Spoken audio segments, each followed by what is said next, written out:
Comment ça va?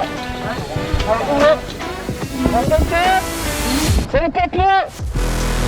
Vous entendez, monsieur?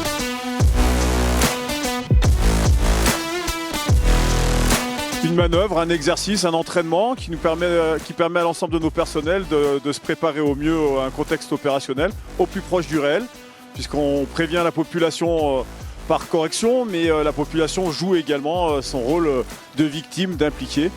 Donc on est au plus près des conditions réelles pour préparer au mieux nos personnels. C'est essentiel de s'entraîner en permanence pour être prêt le jour J, où vous n'assistez pas à un essai, à un exercice, mais à une catastrophe en direct. Et c'est régulièrement que nous accueillons dans le centre-ville de Chambéry avec des caractéristiques très particulières d'habitats anciens notamment, voire parfois d'habitats insalubres, les pompiers pour s'entraîner.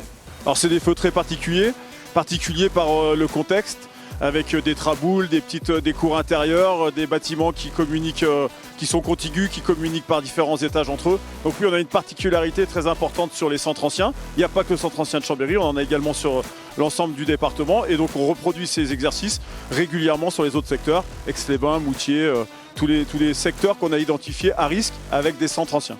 Il y a un élu adjoint de permanence, 24 heures sur 24, 7 jours sur 7.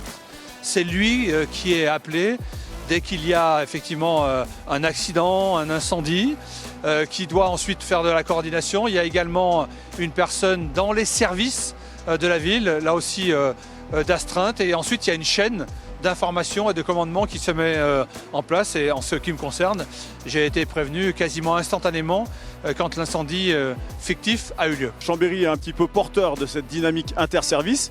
Ça fait de nombreuses années, malheureusement, suite aux gros soucis qu'il y a eu sur Chambéry, que la dynamique interservice a été mise en place. Donc du coup, on a toute une chaîne de secours qui se mobilise. Et l'avantage de ces exercices, c'est que ça leur apprend à travailler ensemble, à se connaître également. Et l'avantage, c'est que si demain, je ne le souhaite pas, mais par malheur, on devait avoir un scénario à peu près identique opérationnel, on aurait une force plus importante. Dans ce cadre de cet exercice-là, les pompiers interviennent et là évacuent une partie de la population qui est concernée par cet incendie. Et donc nous, notre rôle propre à la Croix-Rouge, ça va être d'accueillir dans ce genre de salle, donc par la mairie, les gymnases, les personnes qui sont évacuées pour leur apporter du réconfort, éventuellement apporter aussi des soins et puis un café pour patienter.